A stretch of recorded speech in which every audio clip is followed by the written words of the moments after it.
মায়ের থেকে মাসির দরদ বেশি শুনেছেন তো? আজকে শুনুন যে মায়ের থেকে মাসির প্রতি দরদ বেশি। এটা কিন্তু সবার জন্য না, কিছু মানুষের জন্য বলছি। প্রবাসী কথাটা শুনেছেন তো? মানে যারা দেশে যখন থাকে তখন তারা বাসি থাকে, আর যারা অন্য দেশে চলে যায় তারা প্রো হয়ে যায়, মানে প্রবাসী হয়ে যায়।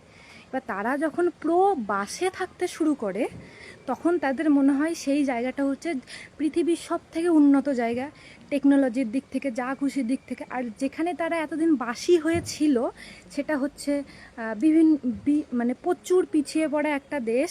মানে এত ভুলভালভাবে নিজের দেশকে, যেই দেশে থাকলো এতদিন বাসি হয়েছিল, সেই দেশকে এত ভুলভালভাবে রিপ্রেজেন্ট করে, তার বলার বিষয় না। কেন গো, নিজের দেশকে এত ভুল করে রিপ্রেজেন্ট করে কী পাও? আবারও বলছি, এটা সবার জন্য না, কিছু কিছু মানুষের জন্য। আবার আমরা কিছুজন আছি যাদের, তাদের ওই লাইফস্টাইলগুলো আমাদের খুব ভালো লাগে, আমরা সেটাকে ফলো করার চেষ্টা করি, কপি করার চেষ্টা করি, যার জন্য আমরাও প্রবাসী হতে চাই।